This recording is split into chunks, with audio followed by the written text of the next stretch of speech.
जब पापा को पाकिस्तान भेजा तो मेरे पापा को सीधा जेल में डाल दिया, वापस नहीं भेजा। इंडियन आर्मी एक माँ बाप बन के यहाँ तक पहुँचा। गवर्नर साहब आते हैं तो सीधा गोबाली के पास आते हैं, क्यों नहीं दोनों बच्चों को कंधे में लेकर कहीं छलांग क्यों नहीं मारा होगा। अब मैं 2014-15 में पाकिस्तान गया, हम इंतज़ार कर रहे हैं चौथे जंग के। ज़रा बता दो जी, क्या इंदिरा गांधी और भुट्टो क्या कुछ तो बोल रहे हैं, बातचीत तो करा रहे हैं। हेलो जी, नमस्ते, वेलकम टू यात्रा अनकट विद इफ़ी एक्सप्लोरर। आज मैं आपको यात्रा पर ले जा रही हूँ लद्दाख के उस गांव में जहाँ पर आपने तुरतुक का शायद तो नाम सुना ही होगा, क्योंकि वो टूरिस्ट सर्किट में काफ़ी फेमस है और शायद आप गए भी होंगे। लेकिन आज मैं आपको तुरतुक से थोड़ा आगे लाइन ऑफ कंट्रोल के पास जो एक आखिरी गाँव लोकेटेड है त्यागशी, वहाँ लेकर जा रही हूँ, जहाँ मेरी मुलाकात हुई गोबा अली जी से, जिनकी कहानियाँ सुनने लोग दूर दूर से पहुँच जाते हैं। मेरा नाम मोहम्मद अली कहते हैं, असल में मोहम्मद अली है, लेकिन मैं 20-25 सालों से आर्मी के साथ रहा नंबरदारी में, तो इसलिए मुझे गोबा अली के नाम से जाना जाते हैं। तो मेरे यूट्यूब चैनल है, उसमें भी मैंने गोबा अली ही रखा है। पूरा लद्दाख, पूरा देश गोबा अली के नाम से जानते हैं। गोबा अली जी ने खुद ही इंडियन आर्मी के बारे में जिक्र करना शुरू कर दिया, तो लाजमी है मेरा सबसे पहला सवाल उनसे पाकिस्तान ऑक्यूपाइड कश्मीर के बारे में होने वाला था, जिसका एक बहुत बड़ा और महत्वपूर्ण हिस्सा लद्दाख भी है और वो उसी क्षेत्र के पास लोकेटेड है जहाँ वो खुद अभी रह रहे हैं।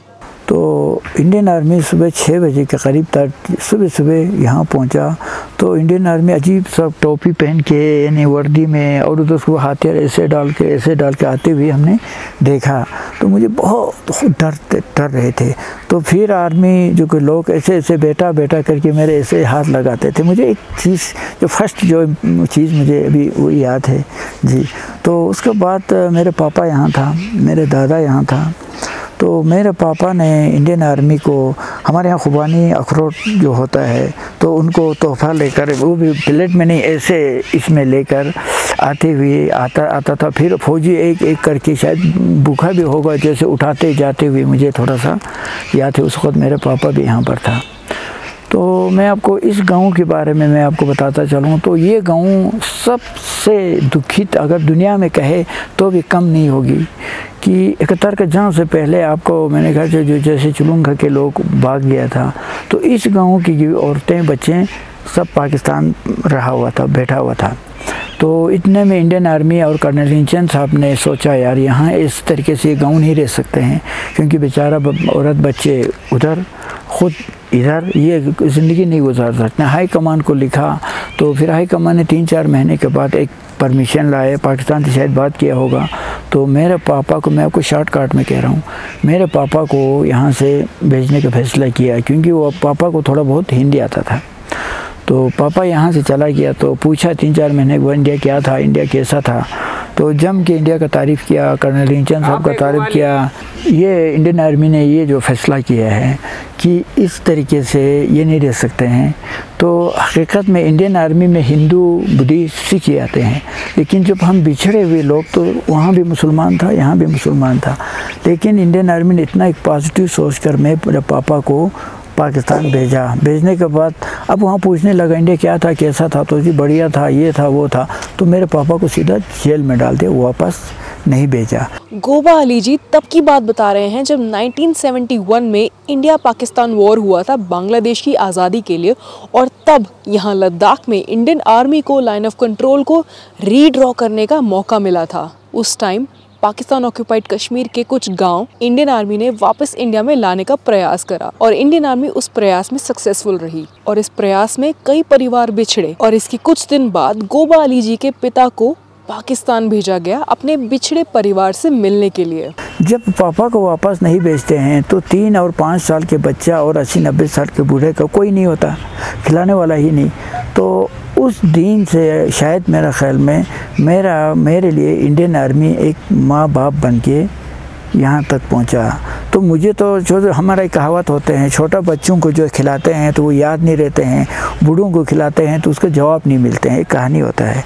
तो मुझे तो इतना याद नहीं है, इतना मैं आज भी याद कर रहा हूँ है। तो मैं बिल्कुल एक दिन भी स्कूल नहीं गया हूँ, मैं बिल्कुल ही अनपढ़ हूँ। तो लेकिन आज ऊपर वाले के मेहरबानी से और आर्मी के बदौलत आज मैं किसी भी लैंग्वेज में मैं बात भी कर सकता हूँ, मैं लिख भी सकता हूँ और मैं पढ़ भी सकता हूँ। हमारे इस इलाके में हिंदी अभी हाल ही में आ रहे हैं, नहीं तो इससे पहले लोगों को हिंदी नहीं आता था, इंग्लिश या उर्दू फारसी जैसे आता था। तो मैं उस वक़्त जो आर्मी को पेपर आते थे हिंदी में, बढ़िया से मैं हिंदी पेपर पढ़ता हूँ। आज मेरे घर में आप देख सकते हैं हिंदी किताब रखे हैं, मैं हिंदी किताब पढ़ता हूँ। तो आज मैंने आपको मेरा गरीबी हालत मैंने आपको बता दिया। आज मैं अपना अमीरी हालत कहा तो मैं समझता हूँ कि मैं सबसे बड़ा अमीर हूँ, क्योंकि हर कोई अमीर, आप मैंने कहा अभी राजनाथ सिंह साहब और आपका चीफ मिनिस्टर ऑफ J&K, मतलब हर कोई आपने फ़ोटो में देखा होगा, गवर्नर साहब आते हैं तो सीधा गोबाली के पास आते हैं। तो इससे ज़्यादा अमीर क्या हो सकते हैं, ये मेरे लिए।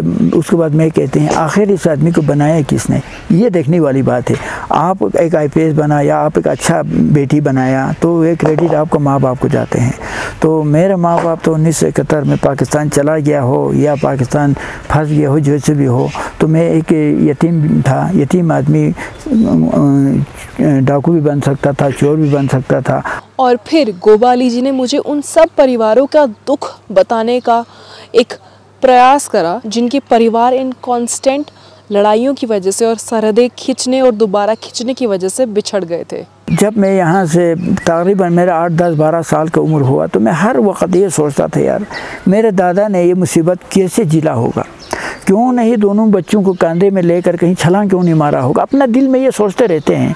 तो इतना मतलब मुसीबत झेला है, इतना मुसीबत बर्दाश्त किया है, मेरा हर वक्त ये सोचता था। जब मैं 2014-15 में पाकिस्तान गया तो ये जो यहाँ लास्ट में जी आप कैमरा लगा कर देख सकते हैं, तो जो शमशान घाट है, उन शमशान घाट के ऊपर जो यहाँ से जो गिरे हुए 30-35 औरतें, शायद 50-60 जो बच्चे, ये सारे लोग कहाँ बैठा है। जब एकदम LOC होने के बाद फ़ौरन आके वो बॉर्डर पे फिर रुक गया।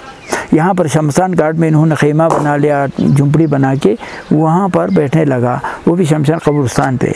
तो इनका हालात देख के मैं वहाँ मिलने के लिए गया, इनके पास गया तो इनका आंखों में से आंसू के अलावा और कुछ नहीं है, आंसू बहते हैं। और कहते हैं कि मैंने कहा आप लोग यहाँ पर क्यों रहते हैं, आगे पीछे रोज़गार के लिए जाना चाहिए था, आगे पीछे आपको जाना चाहिए था। तो उनका आंखों में से आंसू बहते हैं, कहते हैं जी नहीं, हमें मन नहीं करता है, हम 5 मिनट के लिए भी अपना गाँव को देखना छोड़ देते हैं तो हमें दिल में सुकून नहीं मिलते हैं। जिस पेड़ से हम खुबानी उतारते थे वो पेड़ हमें देखने को मिलता है, जिस खेत में हम खेती करते थे वो पेड़ को हम देखते रहने से हमें सुकून मिलता है। तो अगर हम कहीं दूर चला जाते हैं तो एक तो हमें सुकून नहीं मिलता है, दूसरा 3 जंग जो लड़ा है तो तीनों जंग में इंडिया ने पाकिस्तान को पीछे हटाते गया।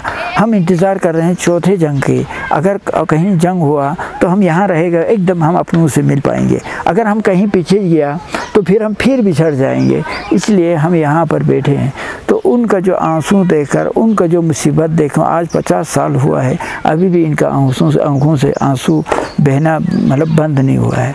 उसके बाद मैं आपको जो रिश्तेदारों की मैं एक कहानी बता दूं। मेरे एक भाई इंजीनियर है पाकिस्तान के अंदर, अब 40-45 साल इसका उम्र हुआ है, उसने आज तक शादी नहीं किया। मैंने पूछा, मेरे मम्मी बार बार कहता था बेटा इनका शादी करा के जाओ, तुम तो जाना है, शादी करा के जाओ। तो मैंने भाई को बोला, भाई यार आप शादी करो। तो उन्होंने रोते हुए अपना आंसू से ये कहा, भाई साहब जब तक मेरे माँ बाप का ज़िंदगी है मैं कभी शादी नहीं करूँगा। बोलो वजह? देखो आप, मेरा 40 साल उम्र हुआ है, कोई ऐसा दिन नहीं है जी कि आपका मेरा मम्मी पापा कभी ना रोया हो। ऐसा दिन नहीं है कि मम्मी पापा आप दोनों भाइयों का जिक्र न किया हो। कोई ऐसा दिन नहीं है कि छत के ऊपर से आपका गाँव को कभी नहीं देखा हो। इस तरीके के औलाद के ऊपर माँ बाप का इतना मोहब्बत और इतना खुलूस रहते हैं। बल्कि हम यहाँ 7 भाई बैठे हैं, फिर भी आप लोगों के लिए ज़िंदगी भर रोते रहते हैं। लेकिन बेटा एक ऐसा बेरहम होते हैं। मेरे बड़ा भाई ने शादी किया, अपना बेबी लेके चला गया, उसके बाद दूसरे भाई ने शादी किया, अपना बेबी को लेके चला गया। लेकिन औलाद माँ बाप के ऊपर इतना बेरहम होता है कि दूसरा कोई शादी करने के बाद। तो मैं भी कहीं ऐसा ना हो, इसलिए माँ बाप की ज़िंदगी जब तक है तब तक मैं बिल्कुल शादी नहीं करना है। तो इतना मैम जी ये एक दर्दनाक। उसके बाद यहाँ की मैं आपको बात बता दूँ, यहाँ की लोग बेचारे लोग जिनका बेबी उधर है, तो हर शाम को उसी किनारे में जाके देखना, और उसके बाद जैसे हर कोई हर घर में रेडियो होता था, समझता कुछ नहीं, हिंदी कुछ नहीं आता, समझता कुछ नहीं, लेकिन इन्होंने रेडियो रखते थे। रखने के बाद जैसे आप जैसा आया कोई बाहर से लोग आता तो उनको पास रेडियो ले जाते, ज़रा बता दो जी क्या इंदिरा गांधी और भुट्टो क्या कुछ तो बोल रहे हैं, बातचीत तो करा रहे हैं। तो आप उस अंदाज से उस आदमी को जवाब देता। थोड़ा रेडियो ऑन करने के बाद हाँ हाँ अब इंदिरा गांधी और भुट्टो बात कर रहे हैं कि 1 महीने के अंदर आप लोगों को मिलाने वाला है ना, तो बातचीत करने वाला है। वो बेचारे क्या कहते थे, 1 महीना तक फलाना आदमी आके कहा है कि मिलाने वाला है, बातचीत करने वाला। इसी तरीके से जी ना शादी किया ना कुछ किया, अभी कुछ यहाँ पर जिंदा है, कुछ इसी तरीके से मर गया। तो ये दास्तान में जी बहुत, मैं समझता हूँ बहुत ही दुखित और बहुत ही मतलब एक अलमनाक वाक़या है। गोपाली जी उन कई व्यक्तियों में से एक ऐसे व्यक्ति थे जो सरहदों के खिंचने से इंडिया आ पहुँचे थे और आज के टाइम में वो इंडियन आर्मी का सिर्फ शुक्रिया अदा करते हैं अपने पालन पोषण के लिए।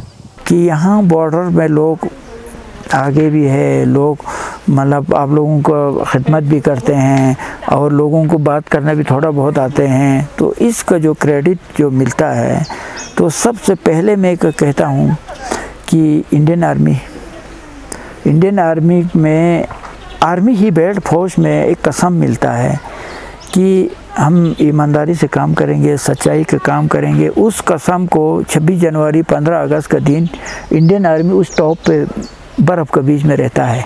हम यहाँ 26 जनवरी मनाता है, एक दुश्मन के साथ अपना जान दे के देता है लेकिन वापस भाग के नहीं आते, उस कसम पे पाबंद रहते हैं इंडियन आर्मी।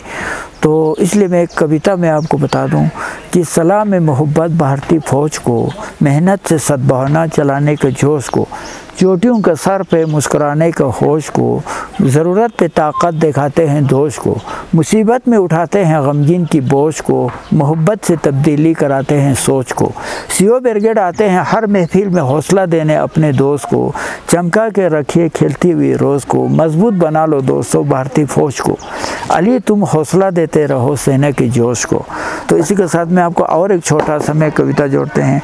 हम अपना आप को अमन व अमान रखते हैं, दिल व जिगर में हिंदुस्तान रखते हैं, पर्वतों पर रक्षा करते हैं, उन जवानों को हम सम्मान रखते हैं जिन्होंने अपना लहू से सिंचा है इस गुलिस्तान को, उन शहीदों पर हम ईमान रखते हैं।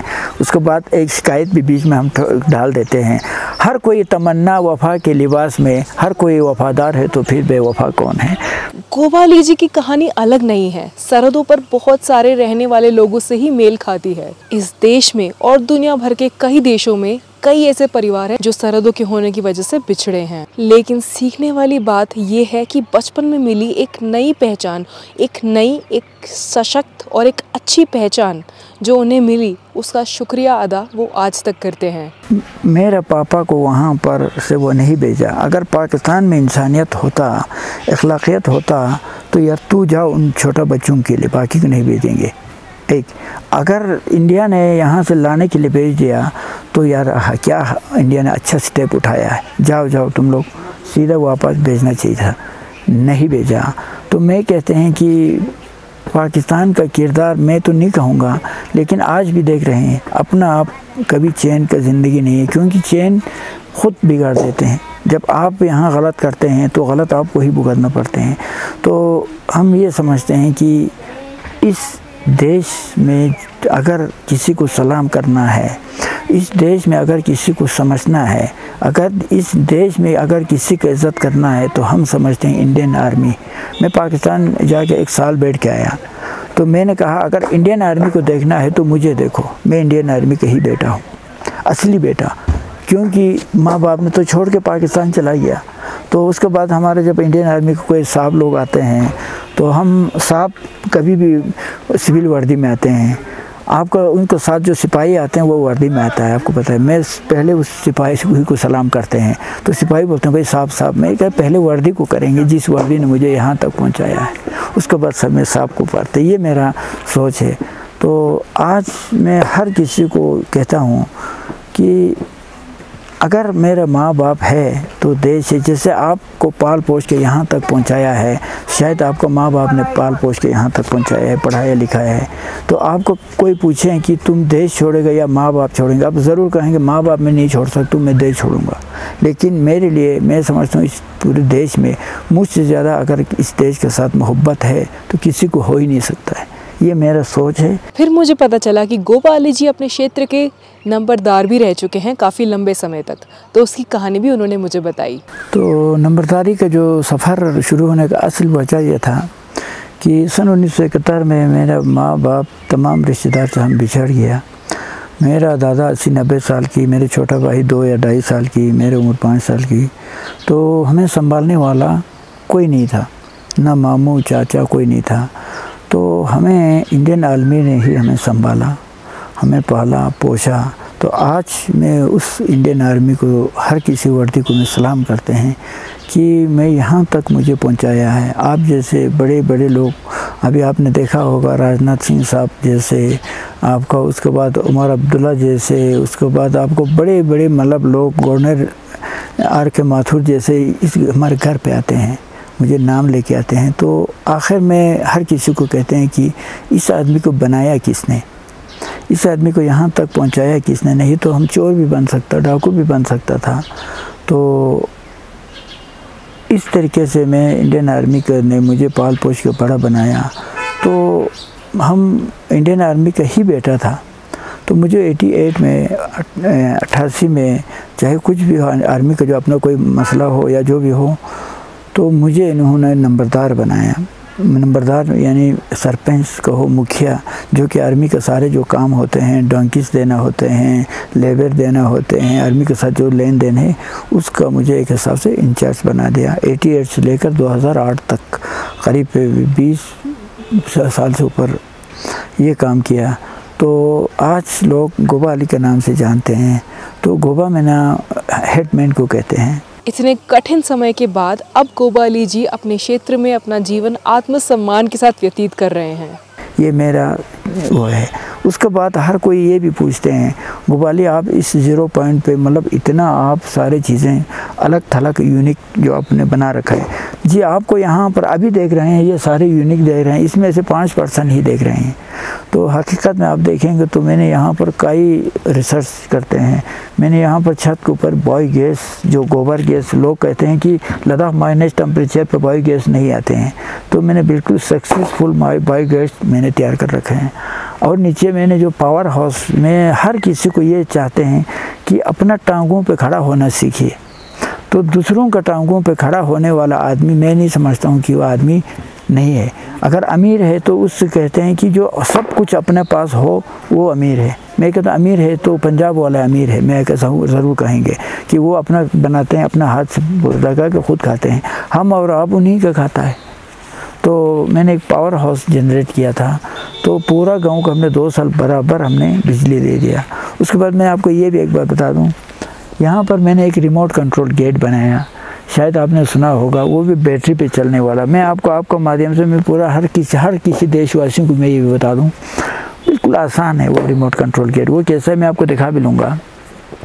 उसमें आपका सेंटर लॉक गाड़ी के आते हैं जो रिमोट से चलता है। वो सेंटर लॉक का एक मशीन आपको 800-900 में मिलता है। एक मशीन मैंने वो ख़रीदा। उसके बाद एक वेपर मशीन आते हैं जो बारिश के लिए आते हैं, ऐसा करते हैं। उसके साथ इसको एक बैटरी के साथ जोड़ा, तो जैसे आप गाड़ी में बैठे बैठे आपने रिमोट दबा दिया, तो जब कनेक्शन यहाँ मिल गया तो वो वेपर मशीन ऐसा करता है तो दरवाज़ा खोल देते हैं। तो उसके बाद आपका गाड़ी जब अंदर पहुँचा तो फिर आपने गाड़ी में बैठे बैठे और एक रिमोट दबा दिया तो फिर दरवाज़ा बंद हो जाते हैं। तो ऐसे अलग अलग सोच, अलग अलग चीज़ें।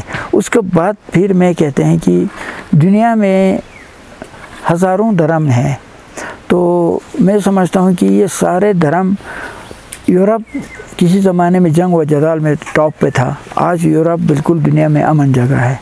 और अब हमारे देश में साउथ साइड के लोग बहुत अच्छा सोच रखते हैं, बहुत अच्छे होते हैं। साउथ में मैं 4-5 महीने बैठा भी है, तो हमारे देश में साउथ साइड एडवांस है। तो उस वक़्त टिपू सुल्तान वगैरह साउथ साइड में ही होता था, वहाँ बहुत जंग जदाल अंग्रेज़ के साथ लड़ा था। आज साउथ साइड में अमन क्यों है कि बुरा होने के बाद अपना पता चलता तो सब सही रास्ते में आते हैं। तो आज मैं समझता हूँ दुनिया में अब से 50 साल बाद एक ही धर्म होगी, सिर्फ इंसानियत, अखलाकियत। आज मैं समझते हैं सर, अगर एक धर्म है तो इंसानियत और अखलाकियत एक धर्म है, तो उसी धर्म पे दुनिया को वापस आना पड़ेगा। आज से 50 साल बाद भी हो, 100 साल बाद भी हो, है ना सर। तो उसके बाद सर यहाँ मैंने सारे जो फ्रूट्स लगाए हैं, 50 से ज़्यादा गुलाब का मेरे पास वैराइटीज़, और हिमाचल, कुमाऊँ एरिया, गढ़वाल, मतलब देश का हर जगह में चले जाते हैं। तो वहाँ से मैं गार्डन बनाने की कोशिश करते हैं, फूल बनाने की कोशिश करते हैं। इसमें भी सर मेरा एक सोच रहा है, मैंने आपको पहले मेरे म्यूज़ियम के बारे में आपको बता दिया ना कि सर मेरा एक म्यूज़ियम है। तो एक म्यूज़ियम कैसे बना, आज एक यूट्यूबर ने खुद मैंने सुना कि पूरा लद्दाख में हमने बहुत सारे म्यूज़ियम देखा, लेकिन गोवाली के म्यूज़ियम देखने के बाद 2000 साल पुरानी चीज़ों से लेकर आज तक का हिस्ट्री मिलता है। उसने बड़ा तारीफ़ किया। हकीकत में ये मेरे म्यूज़ियम नहीं है, एक मेरे गेस्ट रूम था सर, कि मेरे मम्मी पापा से जब 5 साल में मैं बिखर गया, तो जब मैं बड़ा होते 8, 10, 12 साल होने के बाद एक याद आते हैं, तो यार इस बर्तन में मेरे मम्मी ने खाना खाया होगा, ये तो सोचेंगे, है ना। ये बर्तन मेरे पापा ने उठाया होगा। इस तरीके का मुझे एक सोच पड़ा, तो मैंने उस सोच के मुताबिक घर में जितना भी जो पुराने चीज़ें था, मैं इनको संभालते रखा, छुपा के संभालते रखता था कि मम्मी पापा का निशाना समझ के। तो फिर मैंने ये कमरा बनाया, तो मैंने उसका अंदर अलमारी बनाकर मैंने उसको सजाया। सजाने के बाद आज ऑटोमेटिक उसको म्यूज़ियम लग गया, है ना सर। तो म्यूज़ियम हकीकत में नहीं है। तो अब उसके बाद लोग कहते हैं, जैसे आप लोग कहते हैं डीप से देखने के बाद, इसमें हर कोई चीज़ पाता है। तो मुझे हौसला हुआ, यार म्यूज़ियम नहीं था लेकिन लोग इसको म्यूज़ियम भी बनाते हैं। तो उसमें भी एक रीज़न बताते हैं, मेरे हिसाब से सोचते हैं कि मुझे सर जो भी आदमी आते हैं, तो एक हिंदुस्तानी आ रहे हैं, एक देशी आ रहे हैं, तो जिन फौजियों ने मुझे पाला है, जिन्होंने मुझे पढ़ाया है, स्कूल में एक दिन नहीं गया, स्कूल ही नहीं था, तो लेकिन आज कोई आदमी मुझे नहीं मानते हैं ये अनपढ़ है। तो जिन सिपाहियों का बाप था या इनका भाई था, तो वही मैं समझते हैं आप यहाँ आया तो हो सकता है जो मुझे पालने वाला इनके बाप भी हो, हैं मुझे पालने वाले इनके मामू हो, है ना सर। ये मेरे दिल में मोहब्बत रखते हैं। तो ये थी त्यागशी, जो कि लद्दाख की नुब्रा वैली में पड़ता है। वहाँ से मेरी अनकट यात्रा गोवाली जी के साथ। आई होप ये पॉडकास्ट आपको पसंद आया हो, एंड आई होप आपने पिछले कुछ वीडियोस जो इस चैनल पर आए हैं वो देखे हों। नहीं देखे हों तो प्लीज़ ज़रूर देखना, आगे भी बहुत सारी नई नई कहानियाँ आने वाली हैं। जिन ट्रिप्स पर मैं पहले गई हूँ वहाँ से भी, और जो ट्रिप्स मैं अभी कर रही हूँ, जैसे कि आप देख सकते हो मैं अभी भी कोई नई यात्रा कर ही रही हूँ, वहाँ से भी। मेरा दूसरा चैनल भी है द इफ़ी एक्सप्लोरर के नाम से, जहाँ पे मैं सिर्फ प्योर ट्रैवल व्लॉग्स डालती हूँ। ऐसी कॉन्वर्सेशंस वहाँ मैं अब नहीं डालती हूँ। सो मेक श्योर आप उससे भी सब्सक्राइब करो, एंड वहाँ पे जाके कहानियाँ देखो, कहानियाँ सुनो, देखो मोस्ट इंपॉर्टेंटली, बिकॉज वो स्पॉटिफाई पे नहीं आती हैं। खैर, इस अनकट कॉन्वर्सेशन को, इस अनकट यात्रा को मैं स्पॉटिफाई पर भी अपलोड कर रही हूँ, उसका लिंक नीचे है। प्लीज़ ये कहानी शेयर करना, और अगर लद्दाख से कोई ये वीडियो देख रहा है तो गोवाली तक ये वीडियो ज़रूर पहुँचाना, और बाकी लद्दाखियों में भी ज़रूर शेयर करना। और भी ऐसे कई व्यक्तियों को अगर आप जानते हो जिनसे आप चाहते हो कि मैं जाके वार्तालाप करूं, उनकी अनकट यात्रा और मेरी अनकट यात्रा रिकॉर्ड करूं साथ में, तो let me know in the comments. और कुछ क्वेश्चन हो तो do comment and like, share, subscribe. This is Iffi Explorer signing off from Yatra uncut with the Iffi Explorer. I will see you another one. Bye bye.